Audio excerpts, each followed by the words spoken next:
And welcome to our continuing coverage of election night. Richard French, and I'm joined by senior political correspondent Andrew Whitman. We're also joined on set by good friend and former Congressman Chris Shays, Republican from Connecticut, who's got a fascinating perspective we'll talk about with Chris as to where he is in this election process in a moment. But polls, they've just closed in several key states, including Florida, Georgia, and Virginia. You can see the full list on your screen right now on the right side. At 7:30 Eastern, North Carolina, Ohio, West Virginia closed. North Carolina's results, they're going to be delayed, though, by 45 minutes. Some polls opened late this morning. There were technical glitches. They got it all worked out, and that's going to come in. But as we said before here, hugely important to get where this night is going. No particular order. Florida, Georgia, North Carolina. Pay attention to those three. There is not a pathway for the president to get elected if he loses Florida, or for the matter, pretty much any of those three states, if you believe even remotely that the polls are right. And obviously Ohio, or another must win for the president. Okay, again here, we've got the phone lines open right now. We're going to be getting to your phone calls shortly in a second. You see the toll-free number on your screen right there. You're a big part of our conversation, 888-766-2428. You can also go to 38RNN chat if you're on the east of the Mississippi. For those out west, 855-735-2289. That also spells out on your phone, 855 RFL CATX. All right, Chris. I had on Senator Casey last hour, and when I asked what's at stake tonight, he said democracy in many ways. You, to be clear, you supported John Kasich last time, governor of Ohio, and you're a big part of the campaign. When his campaign ended, it was the last chance, I thought, for the Republican Party that you grew up in to have a seat at the table. And whatever fears you had, and I remember you were with me 4 years ago, you had real ones at the time, but you said maybe the office of the presidency would make Trump more presidential. I think it's safe to say it never materialized. So many folks from the Lincoln Project on down here, and we'll go through the laundry list of Republicans and organizations and governmental people, they don't recognize the party anymore, and they cannot in good conscience support this president. 4 years after our last time at this table on an election night, are you shocked at even how far the idea of Trump was versus the reality?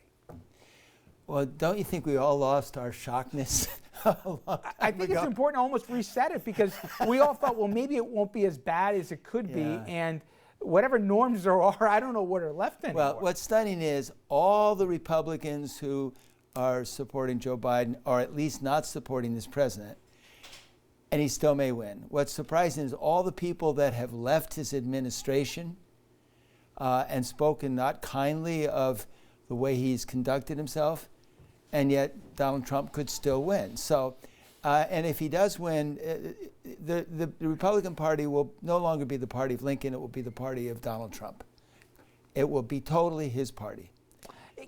Listen, it's easy, and I've acknowledged this before, for me to sit in an air-conditioned studio and say what elected officials should do. Mitt Romney, he took a position as it related to impeachment, and also at other times. A few other Republicans have said that's a bridge too far where he's going on this particular issue. But Marco Rubio basically encouraged what we saw, with that caravan, trying to drive a campaign bus off the road. And he said that's typical for Florida, and I don't think it is. But no, it's just stunning. But the bottom line to why Republicans don't criticize Donald Trump is he has the ability to defeat them. He doesn't have the ability to elect them, but he has the ability to defeat them. And any time a Republican was even gently critical, he would go after them. And so they would come back in, and some didn't. Flake didn't. He wouldn't get the nomination. Even John McCain tempered his criticism of Donald Trump when he was in the primary, and then after he won the primary, he was a little more outspoken. And then look at Lindsey Graham. I love Lindsey. I mean, I've always loved the fact that he's kind of a really straightforward, honest guy, and he decided he has no chance in South Carolina to win unless he puts his arm around Donald Trump. And to me, Lindsey Graham, he was Judge Advocate General. He was John McCain's best friend. I know. And for the president to speak ill of his friend in life and in death, and to trample on the basic rule of law so frequently like he did, but by the way, for me, the point that every Republican I had on, I said, wait a second. Our intelligence says that the Russians are offering bounties to go after our guys in uniform. Yeah. And the president has refused to even ask a Russian premier about it. And you guys are the party of the military. You guys are the party about balanced budgets. You guys are, and no one says boo about that? I mean, how un-American is that? No, even Sass, from Nebraska? Yep. He, at the very end, made it known that he was critical of Donald Trump on the phone. But that's to kind of hedge his bets. Yeah. But I just want to come back to the fact that if a Republican elected official criticized Donald Trump, they would lose their primary, and they wouldn't even be a candidate as a Republican. So it's sad, but that's the decision they made. But is the consequence of it that you don't recognize the Republican Party anymore?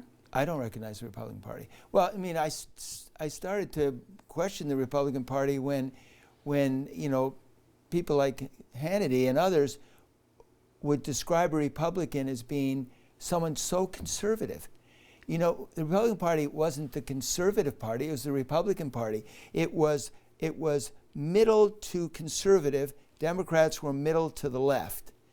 And what Hannity and others have done is they've just pushed the party way over to the right with no end in sight. It's gone very far right. And what I was, and you can actually put this in my frame of reference, not to date you, but Ronald Reagan is the last Republican deity that's left that people talk about in revered tone. He wouldn't recognize this Republican Party. He talked about the big tent. He would never tolerate Donald Trump. He wouldn't, because he wouldn't like his lies. He wouldn't like his viciousness.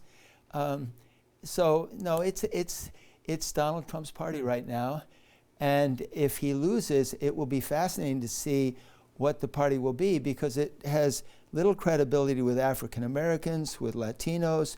It has little credibility with a whole group of people, with the young. I mean, good grief, there is global warming. And so what are we doing to young people? We're telling them that their future lifestyle environmentally is going to be bad, that they're going to owe huge debt because of the incredible deficits every year that have added to a huge national debt. I mean, what surprises me is we're the party of supposedly cutting taxes. I thought we were the party that if we cut taxes, we cut spending to match. Oh, we were running $1 trillion deficit before we even heard the word pandemic for 20. Let me bring in Andrew right now, because we've got our first calls of the night, and they're not too surprising, are they, Andrew? Not at all, Rich. In fact, we've got 2 calls to make, and they are not surprising in any way. President Donald Trump has held the state of Indiana and its 11 electoral votes, and we can also report that the president has won Kentucky with its 8 electoral votes. So as we come back to the big board and we give those states to the president, there they are. And you see we're at 19 for Donald Trump, still waiting for our first electoral votes for Joe Biden. Rich? Yep, and it'll be interesting, Andrew, as we follow to see what happens in the McConnell Senate race. He's expected to win, but it'll be interesting if there's any division at all or a split ticket. But likely, the majority leader at least will keep his job in the Senate. We'll see if he'll stay as majority leader. So, Andrew, the key will be, did Trump do better or worse in those 2 states? Yeah, and early at this point to tell, but I'll be interested, comparable to 4 years ago. And with Hillary, has the spread widened or not? The early indications, gentlemen, from early voting is that Biden did significantly better, particularly in urban areas. I think that's something you're going to see pretty consistently in every state, even in Trump states, all throughout the course of the night. We're looking at 6 to 10 point swings in just about every state away from what Trump's numbers were in 2016. That's huge. That's huge. Absolutely. All right. We're going to take a break. When we come back, I'm going to go back to the phone lines with the Congressman and Andrew. We're going to get your reaction. Obviously, some important states have closed. It's still too early to tell you what happened in Georgia, and also Obviously Kentucky, and for you folks in Virginia, we're not expecting surprises there, but Georgia could be the first real state here tonight that could really tell us where this night is going. We'll be right back after the commercial break with your reaction as well.